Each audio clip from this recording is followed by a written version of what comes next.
जैसा आपने समझाया था वैसा किया मॉम मैंने। गिड़गिड़ा कर, झूठे आंसू दिखाकर सबसे माफी मांग ली। वेरी गुड बेटा। ये लोग बहुत चालाक हैं। इनसे दिमाग से लड़ना होगा, गुस्से से नहीं।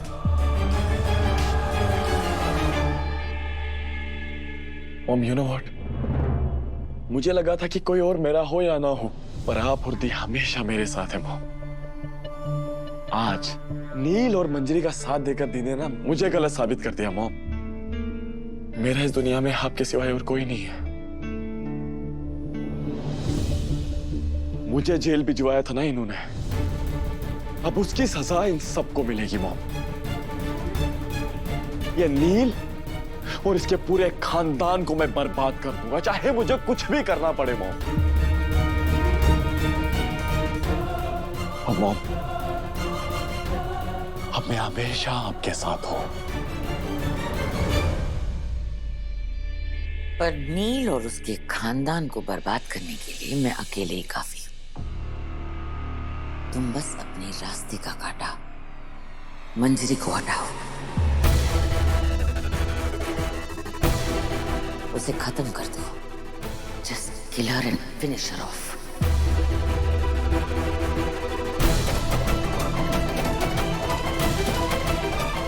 मॉम, आप मंजरी को मारने की बात कह रही हैं?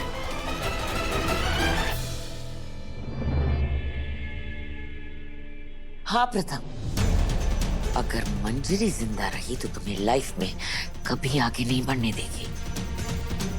तुम्हारी आजादी के लिए उसे खत्म करना ही होगा। तुम आगे बढ़ना चाहते हो ना, स्टार बनना है ना, या फिर मंजरी के हस्बैंड का टैग लगाकर घूमना चाहते हो? अब तो तुम उसे छोड़ भी नहीं सकते, वो ऑप्शन नहीं है तुम्हारे पास। देखा नहीं तुमने कैसी बेइज्जती की तुम्हारी? पहले जेल भिजवाया, फिर वापस भी ले आई। अरे वो नहीं चाहती कि तुम्हें छोड़े, वो बस ये चाहती है कि तुम हमेशा उसकी अंगूठी के नीचे दबे रहो। बच्चे का मोह माया छोड़ो प्रथम, अपनी लाइफ के बारे में सोचो। तुम उसके साथ घुट घुट के मर जाओगे। खत्म कर दो उसे, फिनिश कर।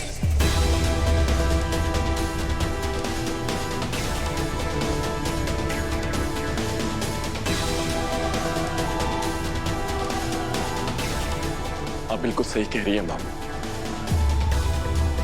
मैं अब ऐसी लाइफ बिल्कुल नहीं जी सकता।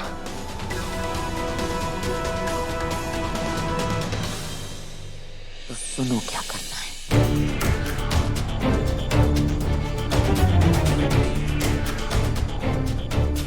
ऐसा ही होगा मॉम। ये भाई और बहन हमारे रास्ते का सबसे बड़ा कांटा है।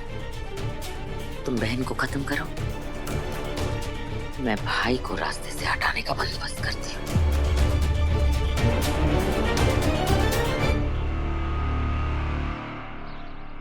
हाँ शशांक, कुछ पता चला? अरे यार, वो मैं वड़ा पाव वाले की लारी पे जाके आया और वहां पे प्रमोद जी की फोटो भी दिखाई सबको।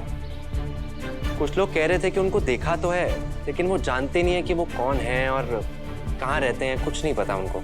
और वो जो नंबर मैंने तुझे दिया था उसका क्या हुआ? हाँ, वो नंबर का मैंने ट्रेस करवाया। वो किसी विवेक तिवारी का है। उनकी कोई न्यूज़पेपर की दुकान है। वो कह रहे थे उनको जानते नहीं है, सिर्फ फोन दिया था यूज करने के लिए। यार समझ नहीं आ रहा कि ये प्रमोद श्रीवास्तव तक पहुंचो कैसे। खैर, कुछ पता चले तो मुझे बताना। ठीक है। प्रमोद जी, कहाँ हैं आप? कशी गोड दिसतीये माझी परी. आप टेंशन मत लीजिए, मैंने मेडिसिन ली है। तबीयत ठीक ही नहीं हो रही। माया माया ठीक हो जाएगी। ये क्या है? ये क्या है? ये तो मेरे बचपन के कपड़े हैं। आपको कहाँ से मिले? अरे रिधि, पता नहीं उमा जी घूमते घामते नीचे स्टोर रूम में पहुंच गई। ये खिलौने और कपड़े देखकर उन्हें लगा कि ये सारी चीजें उनकी डॉल की हैं, इसलिए ये पूरा बक्सा यहाँ पर ले आई। ये सब मेरे बचपन के कपड़े हैं। मॉम ने अभी तक संभाल के रखे हैं। क्या हुआ माँ? नीचे का कहाँ है? कोट कहाँ गई? आप ये वाली स्कर्ट पहना दीजिए। ये पहना दीजिए, लीजिए। नहीं नहीं, ब्लू ब्लू पे पिंक पत्ते। देखिए, ये वाली भी अच्छी लगेगी, ये पहना दीजिए। हाँ लीजिए। नहीं नहीं, ब्लू पे पिंक पत्ते, ब्लू पे पिंक पत्ते। अरे ब्लू पे पिंक माँ, आप कहाँ जा रही हैं? ब्लू पे पिंक पत्ते स्कर्ट है। माँ आई। माँ मैंने देखी तो देखो, मैंने देखी है। माँ आप क्या ढूंढ रही हैं? यहाँ आपको कुछ नहीं मिलेगा। यही है। सारे कपड़े तो आप पहले से ही लेकर चली गई हैं। नहीं, वो ब्लू स्कर्ट पिंक पत्ते मैंने देखी है, रखी है कहीं। माँ यहाँ कुछ भी नहीं है।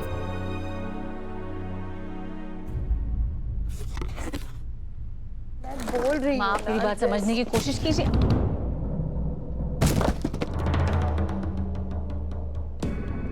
सॉरी। यही है, यही है। मेरी बिटिया को यही बहुत पसंद है। अरे मेरी बिटिया की ब्लू स्कर्ट पिंक पत्ते।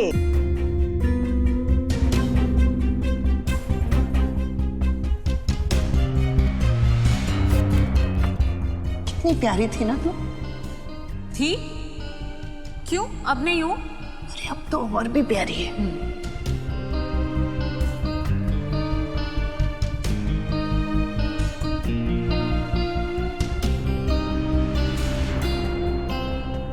मैं कह रही थी ना, यही तो है। मुझे पता है ना उसे क्या पसंद है।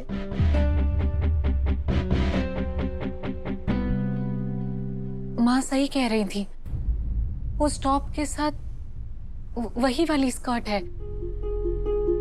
नानी ने मुझे फोटो दिखाई थी, लेकिन मुझे खुद याद नहीं था।